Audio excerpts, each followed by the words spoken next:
రెండో నా తండ్రి నేను 25వ సంవత్సరంలో రెండో నెలలో మరొక వారం మాకు ఇచ్చినందుకు నీ స్తోత్రం ప్రభా.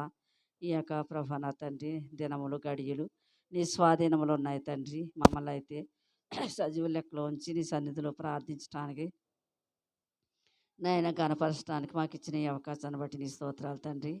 ఇదిగో నాయన ఇంతవరకు పాటలేదు సంతోషం దయచేశారు నాయన. మీ దాసుని నిలబెట్టుకుని నాయన కావలసిన వర్తమానం మాకు దయచేయండి నాయన. వాక్శక్తి దయచేయండి, మీరు వాడుకోండి ప్రభా. నేను చెప్పగల శక్తిని ప్రభా పరిశుద్ధాత్మ అభిషేకం దయచేయండి. వినగల శక్తి వినగల బుద్ధి మాకు దయచేయండి. వాక్యానుసారం జీవించినట్టు మమ్మల్ని సంసిద్ధపరచుకోండి. కృపగల దేవ వచ్చిన వారందరి బట్టి నీ స్తోత్రాలు. రావాల్సిన వారి త్వరపెట్టి తీసుకురామని యేసు పరిశుద్ధ నామములో వేడుకొనుచున్నాం తండ్రి, ఆమేన్.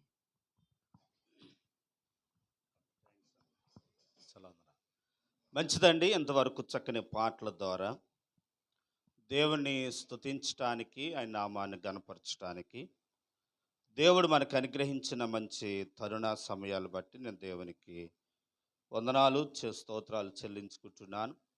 కూడి వచ్చిన మీ అందరికీ నా హృదయపూర్వక వందనాలు. దేవుడు మిమ్మల్ని అందరం దీవించును గాక, ఆమేన్. ప్రియులారే, సమయంలో కొన్ని నిమిషాలు క్లుప్తంగా కొన్ని మాటలు దేవుని వాక్యంలో నుండి మనం జ్ఞాపకం చేసుకుందాం.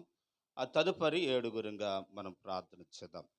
పరమగీతాల గ్రంథము 7వ అధ్యాయము.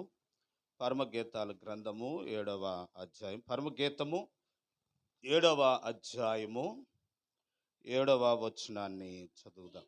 నీవు తాళరుచ్చమంతా తిన్నని దానువు,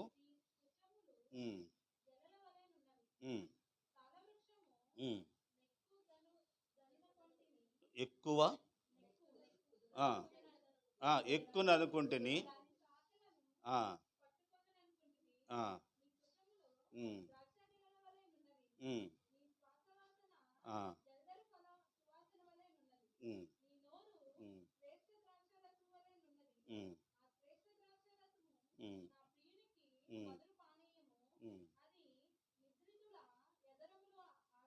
అమర్చాలి. ప్రభునందు ప్రియ దేవుని పిల్లలారా, చదువుకున్న వాక్య గ్రంథములో నుండి, వాక్య భాగములో నుండి నేను ఒక తలంపు మీకు తెలియపరచాలని నేను అనుకుంటున్నాను. దేవుని యందు విశ్వాసం ఉంచిన వారి జీవితాలు, దేవుని నమ్మిన వారి కుటుంబాలు ఎలాగుంటాయో దేవుడు తెలియపరుస్తూ ఆయన కొన్ని ఉదాహరణలు తెలియపరుచుకుంటూ వస్తూ ఉన్నారు. బైబిల్ గ్రంథము పరలోక మర్మములతో కూడి ఉన్నది. అంటే పరలోక విషయాలు భూలోకానికి అర్థమవటానికి, భూలోక ప్రజలు అర్థమవటానికి భూలోకంలో ఉన్న వీటిని పోల్చి చెప్పారు. చూడండి, ఆకాశ పక్షులు చూడండి, ఆ ఎత్తవు. ఇంతకీ పక్షులు కాదు అన్నది ఎవరిని? మనుషుల్ని కదండి. ఇంకా బైబిల్లో చూస్తే అంజురపు చెట్టు ఆకులు తప్ప కాయలు లేవు, ఫలాలు లేవు అన్నాడు. అంటే ఇంతకీ అంజురపు చెట్టుని కాదు, మనల్ని. కాబట్టి చెట్టుకి ఎలాగైతే ఫలాలు లేవో మనుషుడు కూడా ఫలించకపోతే అంటరిదిగానే ఉంటారు అన్నట్టుగా ప్రభు పోలుస్తూ వచ్చారు. అలా పోలుస్తూ పరమకీర్తనల గ్రంథంలో ఏమని ఎలాగో బోర్ణిస్తున్నారని అంటే, దేవుని యందు విశ్వాసం ఉంచిన వారిని, ఆయన యందు భయభక్తులు కల వారిని తమల వృక్షముతో పోలుస్తూ ఉన్నాడట. ఆమె ఏ వృక్షం? తమల వృక్షం. తమల వృక్షం అంటే ఏంటి అని అంటే ఖర్జూరపు చెట్టు. ఖర్జూరపు చెట్టు అంటే ఎలా ఉంటుంది అని అంటే, ఇవన్నీ ఒక కావుకు సంబంధించిన ఎలాగనంటే ఈత చెట్టు, కొబ్బరి చెట్టు, తాడి చెట్టు కనుక ఇవన్నీ ఒక కావుకు సంబంధించి ఒక అక్క చెల్లులు లాంటివి. కనుక చాలామంది అంటారు ఒక కొబ్బరి చెట్టు ఉంటే కొడుకుతో సమానంరా అని అంటారు. ఎందుకనంటే కొబ్బరి చెట్టులో ఏదీ పోదంట. దాంట్లో పీసు పనిచేస్తుంది, కాయ పనిచేస్తుంది, డొక్క పనిచేస్తుంది, లోపల గుంజు పనిచేస్తుంది, నీళ్ళు పనిచేస్తాయి, ఆకులు పనిచేస్తాయి. కాబట్టి ఈత చెట్టు కూడా అంతే. ఇంకేం పని చేస్తాయి? పొల్లలు పనిచేస్తాయి, అన్నీ పనిచేస్తాయి కదండి. చీపురికి ఏది కొబ్బరి చెట్లు ఎంత కూడా పోదు. కొబ్బరి చెట్టుకి ఏది పోనట్టు, కానీ అన్ని చెట్లు అంతే. తాడి చెట్టు అంతే, ఈత చెట్టు అంతే. ఈత చెట్టు కూడా ఆకులతో, ఇప్పుడైతే ఈ సాపలు వచ్చినాయి కదండి, మా చిన్నప్పుడు ఈత ఆకులు ఆలేవారు. కానీ కర్రలతోటేమో ఈత తట్లు అల్లేవారు కదండి. ఈత తట్లు అల్లేవారు. కనుక ఈత చెట్టులో కూడా ఏది పాడవదు. ఇప్పుడు అంటూ ఉన్నాడు, నా యందు విశ్వాసం ఉంచిన వారిని నేను అలా చేస్తాను. ఎలాగంటే కమల వృక్షం వలె చేస్తాను. అది ఏమవుతుందనంటే గంపల గంపల ద్రాక్ష కలలు కాసినట్టుగా నేను దాన్ని ఫలవృతంగా చేస్తాను అని అంటున్నాడు. చూడండి, చాలామంది అంటారు కదా, ఒక గంపుడు కనే పిల్లల్ని అంటారు. అంటే అన్ని కనమానా కాదు, దాని అర్థం ఏంటనంటే అంతమందిని కలిగి ఉండని. ఈత చెట్టు గురించి అలాగే అంటున్నారు, ఖర్జూరపు చెట్టు కూడా అదే అలాగే అంటున్నారు. ఏమనంటే ప్రియులారా, నువ్వు కనుక గెలల గెలలు కాసే చెట్టు వలె ఉంటాను అంటున్నాడు. ఈ వాక్యం అంటే దేవుని పెట్టారా, మన విషయంలో కూడా దేవుడు అలాగ ఆశీర్వదిస్తాడు. నమ్మిన వారు దేవునికి స్తోత్రం చెబుదామా? హల్లెలూయా. ప్రియులారా, కీర్తన 92వ అధ్యాయంలో 12వ వచనంలో ఏమంటాడనంటే, నీతిమంతులు ఖర్జూరు వృక్షం వల్ల ఏమేస్తారట, వారు నానాటికి రోజు రోజుకి అభివృద్ధి చెందుతూ ఏమవుతారనంటే మువ్వు వేస్తూ ఎదుగు ఫలాలు కాస్తారట. కాబట్టి ఫలాలు ఫలించే చెట్టు వలె దేవుడు మనలను చేస్తానని దేవుని వాక్యము సెలవిస్తూ ఉంది. నేను మస్కట్ వెళ్ళినప్పుడు ప్రియులరా, అక్కడ చెట్లు, ఖర్జూరపు చెట్లు చూశాను. అసలు అదే ఖర్జూరపు చెట్టు ఏ కాలం నుంచి కాస్తుందండి, ఎంత వయసు నుంచి కాస్తుంది అని అంటే, నేను వెళ్ళినప్పుడు పూతలు వేస్తా ఉన్నా. ఈ రోజుల్లోనే వెళ్ళాను నేను గత 2-3 సంవత్సరాలు. ఈ రోజుల్లో ఈ సంవత్సరం వెళ్ళకుండా ఆగిపోవటానికి కారణం ఏంటంటే, 2-3 సంవత్సరాల నుంచి పుష్ప గారి ఇంటికాడ ప్రార్థనలు కొంటాలేదని ఈ సంవత్సరం ఆగిపోయాను. లేకపోతే ఈ సంవత్సరం కూడా నెల అక్కడ ఉండవలసింది ఈ డేట్లో. సరే, నేను నిజం చెప్తున్నాను. అందరూ ఒకసారి దేవునికి స్తోత్రం చెబుదామా? మళ్ళీ దేవుని చిత్తం వస్తే ఇవన్నీ అయిపోయాక, సులువు జ్ఞానాలు అయిపోయాక చూద్దామని చూస్తున్నాను. ప్రియులారు గమనించండి, వెళ్ళాను, అడిగాను, ఏమండి ఈత చెట్టు ఎప్పుడు కాస్తుంది, ఖర్జూరపు చెట్టు ఎప్పుడు కాస్తుంది అని అంటే, వారు చెట్టు చూపించారు. ఏంటనంటే ప్రియులారా, కనుక ఏ వయసు నుంచి కాస్తుంది అని అంటే, ఇదిగోండి ఇలా చూడండి, ఈ వయసు నుంచి కాస్తుందండి. ఇదిగో పూత కనపడుతుందా మీకు? కనుక ఈ వయసులోనే ఏమేసేసింది అని అంటే పూతేసింది. ఈ వయసు నుండి ప్రారంభించబడిన ఈ చెట్టు తరతరాలు మనమైనా వెళ్ళిపోతామేమో, కానీ చెట్టు మాత్రం తెలుసు. కనుక దేవుడు ఏమంటున్నాడు తెలుసా, ఖర్జూరపు చెట్టు వలె నేను నిన్ను ఆశీర్వదిస్తాను, గెలలు కాసేలాగా నేను నిన్ను చేస్తాను. చూడండి ప్రియులారా, చెట్టు కాయకపోతే ఎందుకు, కనుక ఎందుకు ప్రయోజనం, గెలలు లేని ప్రయోజనం ఏం ప్రయోజనం? కాబట్టి కనుక ఫలించేవారిగా దేవుడు చేస్తానంటున్నాడు, ఫలవర్తంగా దేవుడు చేస్తానంటున్నాడు. ఈరోజు మనము కూడా దేవుని సన్నిధానంలో ఖర్జూరపు చెట్టు వాళ్ళు ఏమవ్వాలి, నా పాఠం మర్చిపోక ఫలించాలి. ఆమె ఏం చేయాలి, మువ్వు వేయటం అంటే ఎదగటం, కాయలు కాయటం అంటే ఫలించటం. ఇప్పుడు మువ్వు వేయాలి, దానితో పాటు కొంతమంది మువ్వే వేస్తున్నారు కానీ ఏం చేయటం లేదు, ఫలించటాలి. ఇది ఆలోచించాలి. చాలామంది మువ్వు వేస్తున్నారు కానీ ఫలించటాలి. చూడండి, దేవుని మందిరానికి వస్తారు కానీ ఎన్నో సంవత్సరాల నుంచి వస్తున్నారు కానీ ఒక్క పాట పాడరండి. కానీ ప్రార్థన చేయండి అంటే ప్రార్థన చేయలేరండి. శారీరక విషయాలు అలా పెడదాం, ఆత్మ విషయంలో ఏమవ్వాలి, ఫలించాలి కదా, ఎదగాలి కదా. ఎన్నో సంవత్సరాల నుంచి మందిరాలకు వస్తా ఉన్నా కనుక దేవుని ఆరాధించడం రాదండి, ప్రార్థించడం రాదండి, దేవుని స్తుతించడం రాదండి, దేవుని మహిమపరచడం రాదండి, దేవునికి ఇవ్వటం రాదండి. ఏ ఫలాలు లేనప్పుడు ఆ చెట్టు ఎందుకు, దేనికి ప్రయోజనం? ఆ చెట్టు ఇంక ఎవరైనా చూస్తారా? కాయలు లేని చెట్టు ఇంక ఎవరైనా చూస్తారా? 1 రోజు 2 సంవత్సరాలు 3 సంవత్సరాలు చూస్తారు. 4వ సంవత్సరం కాయకపోతే, 5వ సంవత్సరం 6వ సంవత్సరం కాయకపోతే ఎందుకు వచ్చిన చెట్టు అని కోరి నరికేస్తారు. కాబట్టి కనుక ఏదో ఒక ప్రతిఫలం, ఏదో ఒక ఫలాలు మనలో ఫలించాలంటే ఏం చేయాలి, అంజూరపు చెట్టు ఫలించడానికి కనుక అంజూరపు చెట్టు ఫలించినట్టుగా దేవుడు మనలో కూడా ఏం చేయాలని అంటే ఫలించాలి. నేను ఒక్కొక్కటి మీకు జ్ఞాపకం చేస్తాను. ఒక 7 విషయాలు చెప్పేసి నేను ముగిస్తాను. మొదటిది ఏంటనంటే, ఖర్జూరపు చెట్టుకున్న లక్షణం ఏంటనంటే, అది మువ్వు వేస్తుందండి. చూడండి, చెట్టు అండి ఈత చెట్టు, మన ఖర్జూరపు చెట్లు లేవు కాబట్టి ఈత చెట్టుని పోల్చుకో.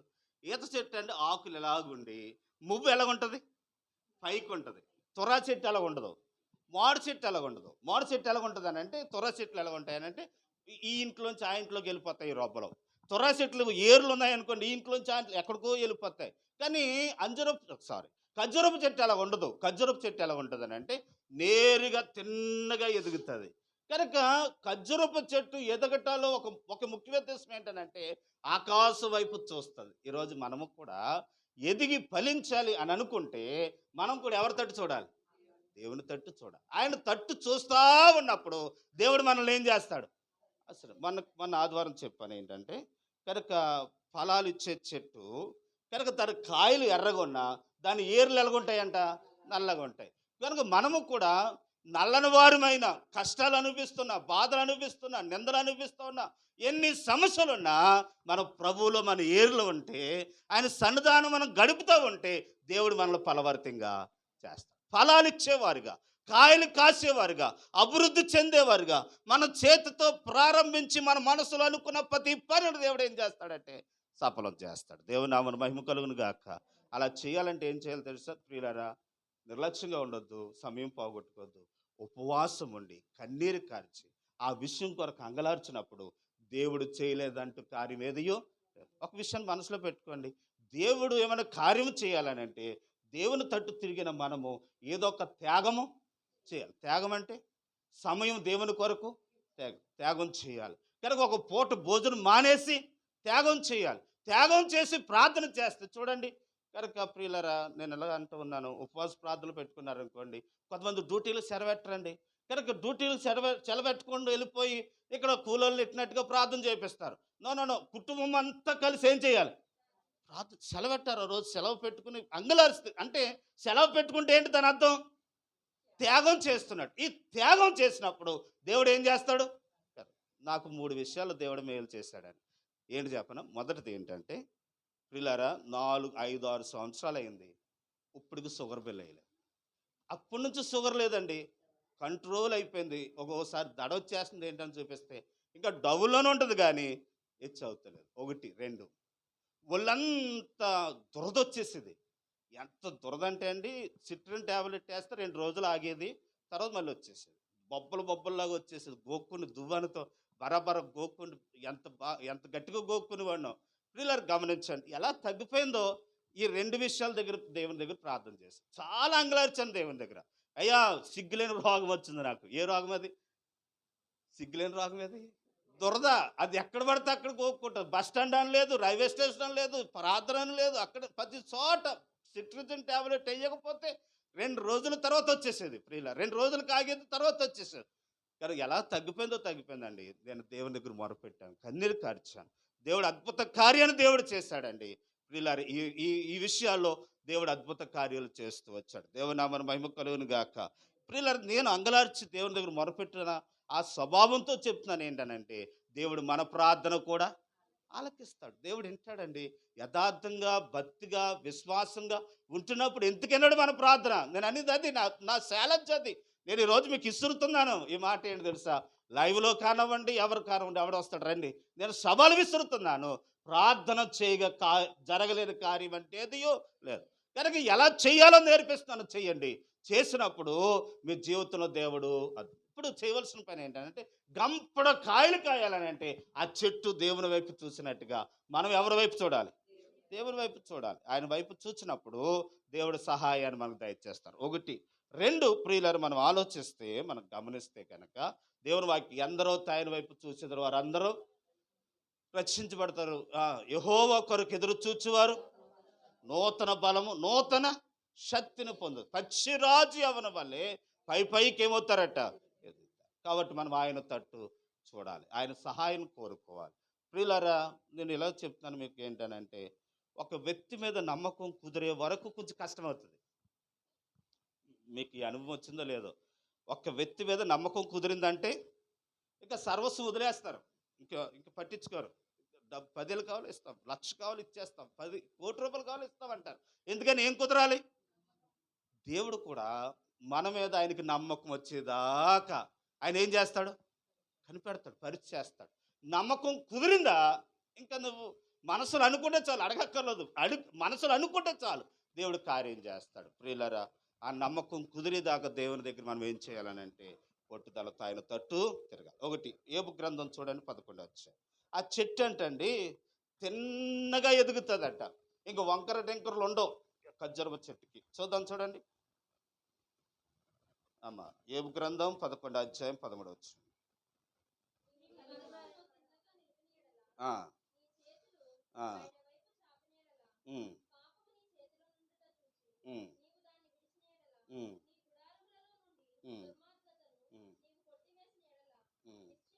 అమ్మ చాలు, నేను వివరిస్తాను చూడండి.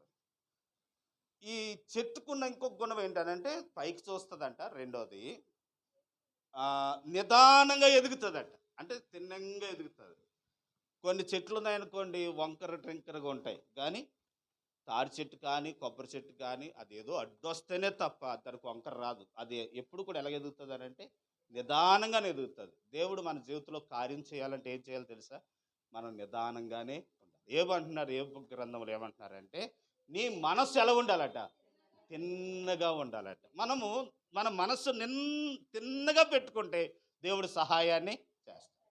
కొన్నిసార్లు మనం అందుకే ఆ పేతురు రాసిన పత్రికలు ఏమంటుందని నీ మనస్సు అనే నడుమును కట్టుకునుడు అంటాడు. అంటే మనస్సు అంటండి మాటకి సీటుకి ఏమవుతుంది? మారిపో వంగిపోతుందట. అలా వంగిపోకున్నట్లు ఏం చేయాలి? మనస్సును తిన్నగా ఉండేలాగా నిలుపుకోవాలి. కనుక మన మనస్సు దేని చూస్తే దాన్ని ఆశించేలాగా ఉండకూడదు. మన మనస్సు ఎవరేం చెప్తే అది లొంగిపోయినట్టుగా ఉండకూడదు. ప్రియులారా, మనస్సును ఎలా ఉండాలని అంటే తిన్నంగా ఉండాలి. అందుకే ప్రియులారా, యెహెజ్కేలు గ్రంథము 2వ అధ్యాయము 1వ వచనంలో అనుకుంటే ఏమని ఉంటుందనంటే ప్రియుడా ఏమని ఉంటుందనంటే నువ్వు సరిగా నరపుత్రుడు నువ్వు సరిగా నిలబడు, నరపుత్రుడా నువ్వు చక్కగా నిలబడు, నేను నీతో దేవుడు అంటే నీతో మాట్లాడాలంటే మనం ఏం చేయాలి? చక్కగా నిలబడాలి. మన మనస్సు చక్కగా నిలబడాలి. మనం చక్కగా నిలబడినప్పుడు దేవుడు ఏం చేస్తాడట? మనం వంగిపోకూడదు ప్రతి దానికి. లోకంలో ఏమేమో కనపడతాయి.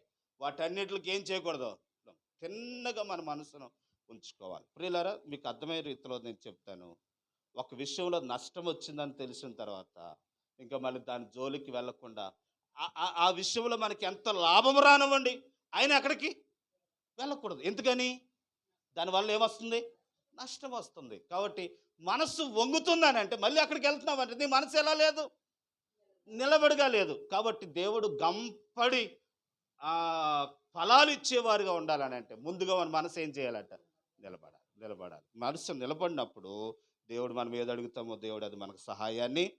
ప్రియుడా, యెహెజ్కేలు నువ్వు చక్కగా నిలబడు, నేను నీతో. ఈ మధ్యన నేను విమర్శిస్తలేదు కానండి, స్వస్థతలు ప్రార్థనలు టచ్ అని అంటున్నారు, గెంటేస్తున్నారు. గెంటేస్తే ఆత్మ వచ్చినట్టు మాట. గెంటేసి పడిపోతే మనిషికి ఏమొచ్చినట్టు? వాక్యం ఏం చెప్తుంది? పడిపోతే ఆత్మ వచ్చినట్టు కాదు. దేవుడు ఏం చెప్తున్నాడు అని అంటే నువ్వు చక్కగా నిలబడు. వీళ్ళంతా లోకంలోనండి ప్రజలను ఎలాగా భ్రమపరచాలని కొత్త వింత తీసుకొస్తారన్నమాట. ఈ కొత్త వింతలో మనం బలైపోతున్నారు కొంతమంది. తెలవక్క పడిపోతే నడువు నొప్పి సట్టి ఇరిగిపోతే లేరుపని గొడవ, పడిపోతే ఏదో అవ్వచ్చు. నేను అంటున్న మాట ఏంటంటే నువ్వు చక్కగా నిలబడు దేవునిలో. దేవుడు గంపుడు కాయలు కాసేవారుగా చేస్తాడు. ఒకటి కనుక ఆయన వైపు చూస్తే ఎదగాలి. 2 మనసు నిలుపుకోవాలి. 3 చూడండి ప్రియులరా, తర్వాత మనం చూస్తే కనుక చక్కని మాట మనం చూస్తూ ఉంటున్నాం. లోకాసు సువార్త 13వ అధ్యాయం 13వ వచనం చదువుదాం చూడండి. ఆమె మీద ఆమె చక్కగా నిలబడి దేవుని ఏం చేసిందంట? కొన్ని సంవత్సరాల నుండి దేవుని మందిరానికి వస్తుంటుంది కానీ వంగుతానే వస్తుందంట, వంగుగానే వెళుతూ ఉందండి. ఎందుకనంటే అప్పుడు చక్కగా నిలబడలేకపోతుంది. నిలబడలేకపోవటానికి కారణం ఏంటంటే ఆవిడ నడుము మీద ఎవరు కూర్చున్నారంట? దెయ్యం కూర్చుందంట. అందుకు ఆమెని సరిగా నిలబడలేకుండా చేస్తుందంట. ప్రియులారా, ఆమె గురించి చక్కని మాట అబ్రహాము కుమార్తె అని రాయబడింది. ఎవరు కుమార్తె? చదువురా మాట. అబ్రహాము కుమార్తె ఒక ఆమె దేవుని మందిరానికి వస్తూ ఉంది అని అంటాడు. తర్వాత ఇంకోటి విషయం ఏంటనంటే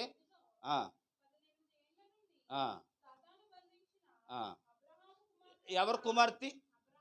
అబ్రహాం విశ్వాసులకు తండ్రి. విశ్వాసము కలిగిన కుమార్తె బిడ్డ దేవుని మందిరానికి వస్తూ ఉంది, దేవుని ఆరాధిస్తూ ఉంది, దేవుని స్తుతిస్తూ ఉంది, దేవుని కనపరుస్తుంది. కానీ మందిరం నుంచి బయటకు వెళ్ళిపోయిన తర్వాత మళ్ళీ తన మనసు ఏమవుతుంది?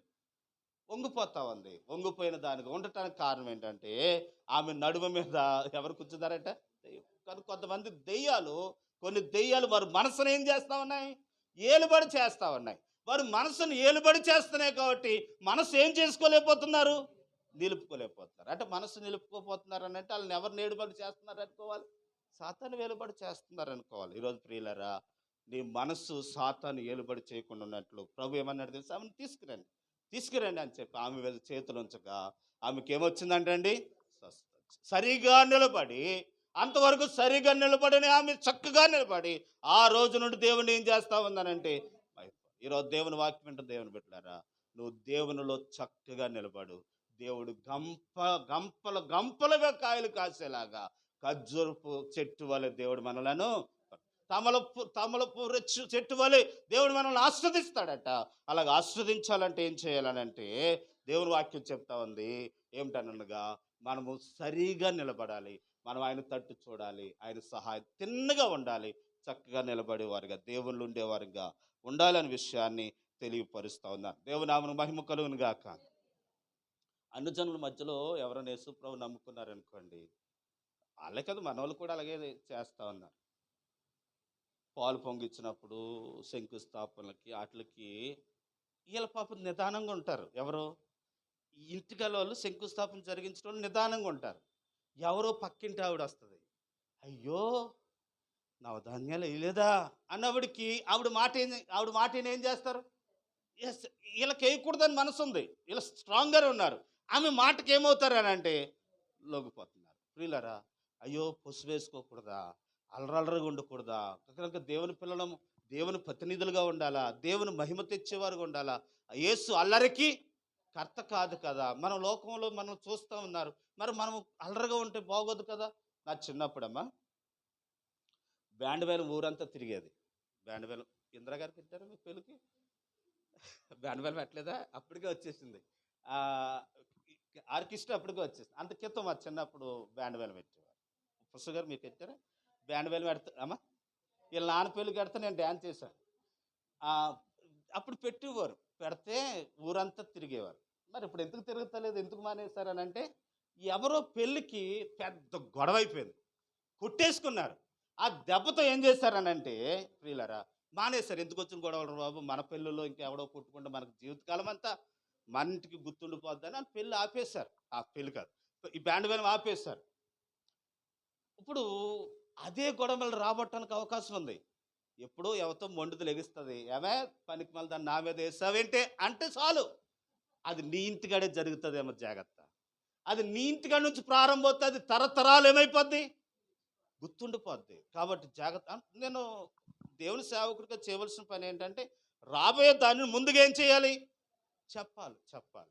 చిన్నప్పుడు ఒక ఆయన చనిపోతే పంది మాంసం వేశారు. అంతకితం అందరూ పంది మాంసం తినేవారు, అందరూ తినేవారు.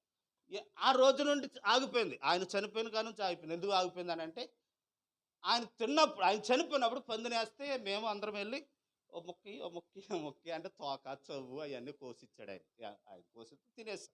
మనూరేడే, చిన్నప్పుడు తినేవారు, ఇప్పుడు మానేసాంలే అని. ఆ దెబ్బతో మెదడువాపు వచ్చి చనిపోయాడు నా స్నేహితుడు, మనూరుడే మెదడువాపు. ఆ దెబ్బతో ఏం మానేశారు అంటే ఇలాంటిది జరగాలన్నమాట. మళ్ళీ అలా జరిగితేనే కానీ ఆ పని, అదేదో మన ఇంటికాడ జరిగితే మనకి తరతరాలు అవమానం అయిపోతుంది. కాబట్టి నేను అంటున్న మాట ఏంటంటే, ఎవరో చెప్పినప్పుడు వినొద్దు, లొంగొద్దు. మన మనసులో ఏం చేయాలి, నిలుపుకోవాలి. ఇయ్యొద్దు, దేవుడు వద్దన్నాడు అని మనం నిలిచిన మనసు కలిగి ఉంటే దేవుడు తప్పనిసరి దేవుడి సహాయాన్ని చేస్తారు. తర్వాత దేవుని బిడ్డలారా, ఈ ఖర్జూరపు చెట్టుకున్న లక్షణం ఇంకోటి ఏంటనంటే ప్రియులారా, చూడండి. ఆ దేవుని వాక్యంలో మనం చూస్తే యోహాను సువార్త మొదటి అధ్యాయం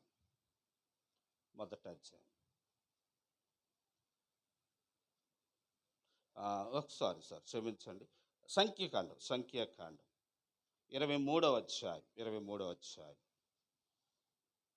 వచనం.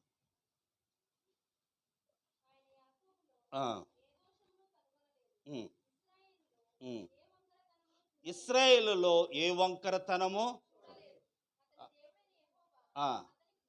అతడికి ఏమై ఉన్నాడు, యాకోబులో ఏ వంకర లేదా, ఏ దోషమును, ఏ మంత్రమును, ఏ తంత్రమును లేదు, కనుగొనలేదా. అమ్మ ఇలాగ వివరిస్తాను చూడండి. ఖర్జూరపు చెట్టు తిన్నగా ఉన్నట్టుగా మనం కూడా ఏ వంకర మనలో కనపడకూడదు. ఈ మాట గమనించండి. ఏంటంటే నేను చెప్పాలనుకున్న విషయం ఏంటంటే, నిదానంగా ఉండాలి, అంటే వంకర లేని వారుగా ఉండాలి. ప్రియులారా గమనించండి, యాకోబుని చాలాసార్లు మనం తిట్టుకుంటాం. ఏమని అంటే, యాకోబు తండ్రి దగ్గర మోసగించాడు, మోసగాడు అంటాం. కానీ దేవుడే చెప్తున్నాడు ఇక్కడ ఏంటంటే, యాకోబులు ఏ మోసమును, ఏ వంకరను లేదు, ఏ మంత్రం లేదు. అయినా నేను అతన్ని ఏం చేశానంటే ఆశీర్వదించానన్నాడు. యాకోబులో వంకర లేదండి. మరి ఎలాగైంది అనంటే తండ్రి ఆహా యాకోబును దేవుడు ముందుగానే చెప్పాడు తండ్రికి, నీకు పుట్టబోయే కుమారుల్లో పెద్దోడి కంటే చిన్నోడిని చేస్తానని చెప్పిన వాగ్దానం నెరవేర్చడానికి దేవుడు అలాగూ జరిగించవలసి వచ్చింది. అది మోసము కాదు, మోసం కాదు. దేవుడు అలా ఏర్పాటు చేశాడు. అందుకు తండ్రి దీవించకపోయిన ఆశీర్వాదాలు వస్తాయండి ఎవరికైనా అంటే యాకోబు. దేవుడు సంకల్పించాడు కాబట్టి దేవుడు అది, అందుకు మనం దాన్ని అట్టుకుని ఏమంటున్నామంటే యాకోబు మోసగాడు మోసగాడు మోసగాడు అంటున్నాం. అంటే యాకోబులో ఏ వంకర లేని వారి వలె మనం కూడా ఉంటాం. ఏ వంకర, ఎలా దీవించబడ్డాడు, ఆడు అన్యాయంగా సంపాదించాడు, వాడు ఎలా జీవించాడు, దొంగతనం చేశాడు, వారు ఎలా జీవించారు, ఎలా సంపాదించారు అని అంటే వారు లంచాలు ఇచ్చుకున్నారు, ఎలా జీవించారు అన్న మాట లేకుండా అదిగో వారు దైవభక్తి కలిగి ఉన్నారు కాబట్టి ఏమవుతూ వచ్చారు, వద్దిల్లారు. ఆయన మాట పలికేవారుగా ఏ వంకర లేని వారి వలె ఉండాలని విషయాన్ని తెలియపరుస్తూ ఉందని. అందుకే సామెతలు ఏమంటాడనంటే వారు కన్నులు నిదానముగాను కనురెప్పల ముందుకు సూటిగాను ఉండవలను అని అంటాడు. తర్వాత ప్రియులరా చూడండి, ఇంకో మాట చెప్పేసి నేను ముగిస్తాను. 2 పేతురు రాసిన పత్రిక 2వ అధ్యాయం 15వ వచనం చదువుదాం. 2 పేతురు రాసిన పత్రిక, పేతురు రాసిన 2వ పత్రిక 2వ చెప్పేది యాలే అనగా ఉమ్, ఉమ్, ఉమ్, ఉమ్,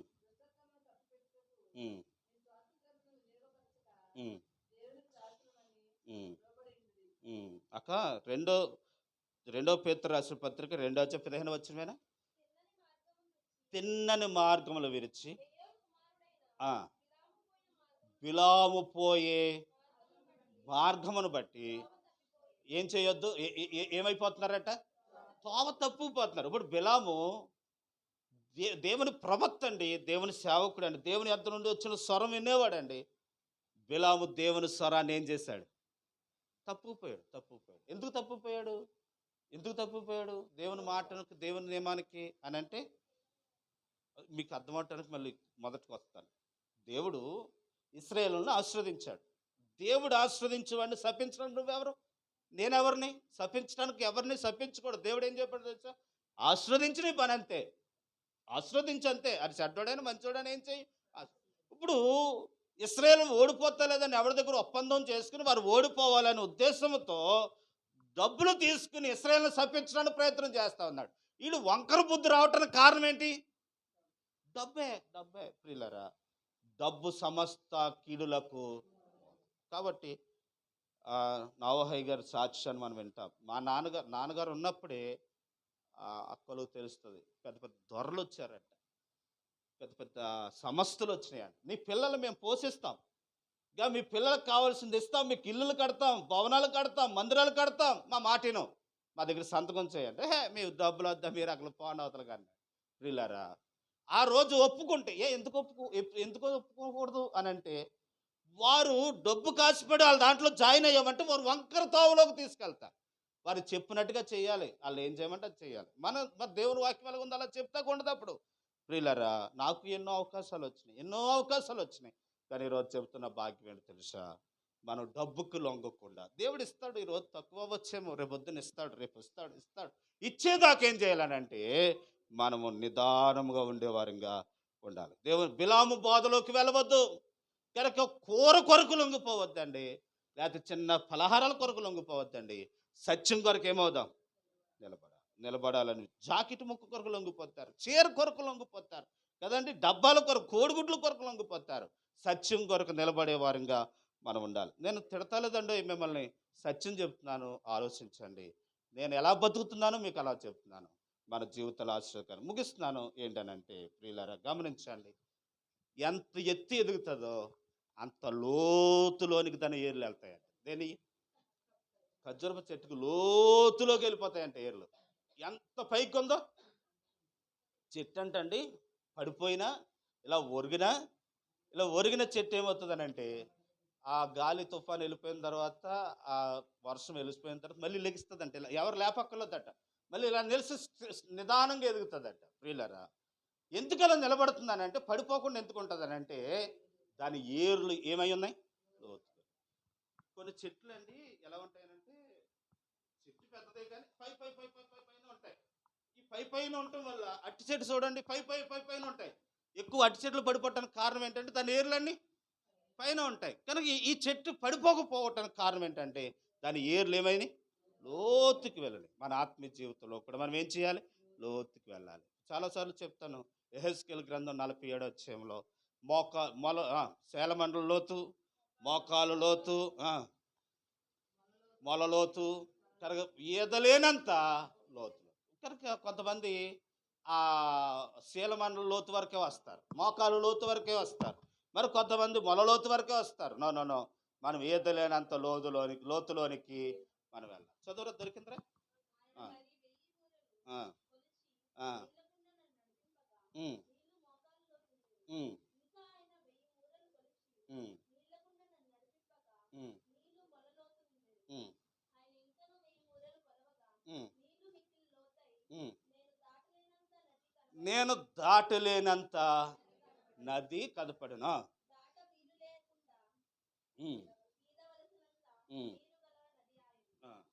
అమ్మచ్చా, ఏదలేనంత లోతులోనికి వెళ్ళాలి, పరిశుద్ధాత్మ అనుభవంలోనికి మనం వెళ్ళాలి. ప్రియులారా, పెంతుకొస్తు పండుగ దినాన్ని ఇలాగే మేడగదిలో కూర్చున్నారట. విద్య లేని వారు, జ్ఞానము లేని వారు, బలము లేని వారు, ఐశ్వర్యం లేని వారు, ఘనత లేని వారు, పరిశుద్ధాత్మ వారి మీదకి ఎప్పుడైతే వచ్చిందో వారు ఈదలేనంత లోతులోకి వెళ్ళారు. ఇంకా వారు ఎవరికి. ఒక మాట చెప్పి నేను ప్రార్థన చేస్తాను. పేతురు చిన్నదానికి భయపడ్డాడండి. నువ్వు క్రీస్తుతో కూడా ఉన్నావు అని భయపడిన పేతురు రాజు ఎదుట నిలబడి, ఓ రాజా, నువ్వు ఏ యేసునోతో చంపారో ఆ దేవుడే మీ తలకు ఇప్పుడు ఏం చేశాడు, మూలరాయిగా ఈ యేసు తప్ప మరి ఎవరి వలన రక్షణ లేదా. భయపడిన వ్యక్తి ఆ బలం ఎలాగొచ్చిందనంటే వారు ఈదలేని లోతు అని పరిశుద్ధాత్మ అనుభవంలోనికి మనం ఆ శక్తిని పొందుకోవాలి, ఆ ప్రభావం పొందుకోవాలి.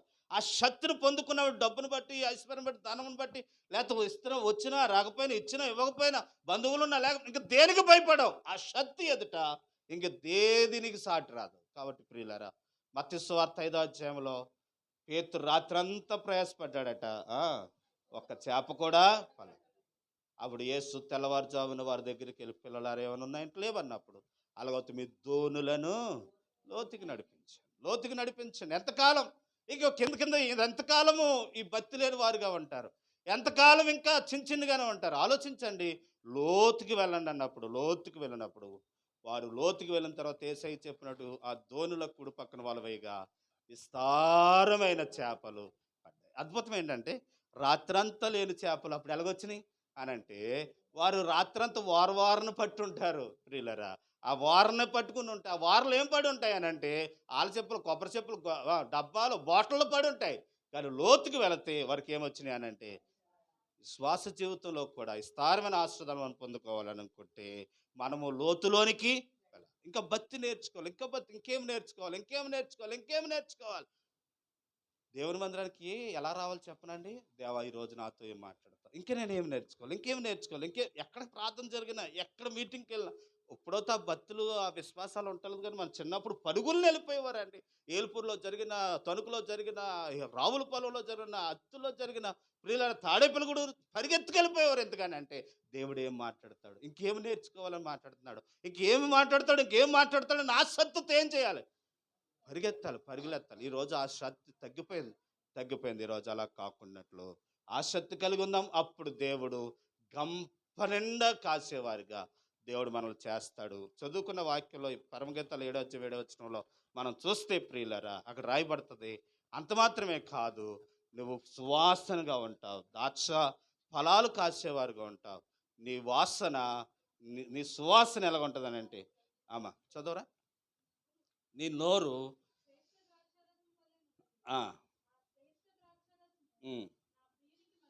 నా ప్రియునికి ఎలాగుందంట, మధురు ప్రాణం. చూడండి చాలు, నేను ఎవరిస్తాను, ముగిస్తాను, టైం అయిపోయింది. కాబట్టి ఇక్కడ ఏమంటున్నారు అంటే సువాసనమయంగా చేస్తాడట. మన మాటలు, మన నడక, మన అభివృద్ధి ఎలా అవుతుందంట. ఒక్కొక్కరు మాట్లాడుతుంటే భలే వినాలనిపిస్తుందండి. ఒక్కొక్కరు మాటలు భలే ఇంట్రెస్ట్గా ఉంటుంది. మైక్లో కూడా ఒక్కొక్కరు మాట్లాడుతుంటే చెప్తా ఉంటుంటే దూరం నుంచి వినాలనిపిస్తుంది. ఒక్కొక్కటి చెప్తా ఉంటే గర్రబెర్ర ఉంటుందని మాట. అస్సలు వినబుద్ధి అవ్వదు. నేను అంటున్న మాట ఏంటంటే గర్రబిర్ర ఉన్నా కానీ దాంట్లో మాధుర్యంగా ఉంటుంది.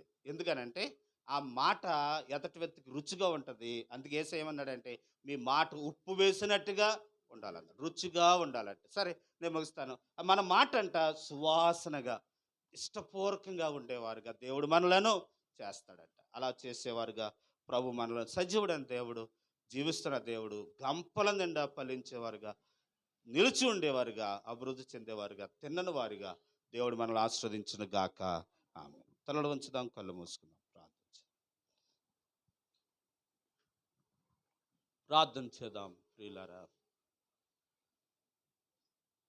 విన్న వాక్యాన్ని బట్టి మనం పరిచయం చేసుకుందాం. ఏ వాక్య ప్రసంగాన్ని విన్నారో ఆ వర్తమానాన్ని ఎత్తిపట్టి చెయ్యాలి. వేరేది ఎప్పుడుదో ఎక్కడో విన్నది కాదు. ఈరోజు ఏం చెప్పాము ప్రభువా, నన్ను అలా సువాసనగా చేయి, గంపలు నిండుదానిగా చేయి, నిదానంగా నన్ను చేయి, నిలుచుండేదానిగా చేయి, నా మనస్సు నిలపండి ప్రభువా. అయ్యా నా ఏర్లు లోతుకి తండేవారుగా, నేను నిలుచుండేవారుగా చేయి ప్రభువా అని మనం అడుగుతాం. అయ్యా ఎంతో కాలం నుండి మందిరానికి వస్తున్నాను కానీ నాలో ఏ ఫలాలు లేవు, వస్తున్నాను అంతే. అయ్యా నేను నా మనసు నిలబడతలేదు. ఒక పాట పాడలేకపోతున్నాను, ప్రార్థన చేయలేకపోతున్నాను, దేవునికి ఇవ్వలేకపోతున్నాను. ఎందుకు నాయన నా జీవితం ఫలభరితంగా చేయి ప్రభువా అని దేవుని దగ్గర అడుగుతాం. అప్పుడు ప్రభు నిన్ను చూసి సువాసనమయంగా ఉన్నావని, ద్రాక్షారసముగా తాగిన పానీయముగా ఉన్నావని ప్రభు మెచ్చుకుంటాడు. అలా ఉండేలాగా ప్రభుకి సమర్పించుకుందాం. మొదటి ప్రార్థన.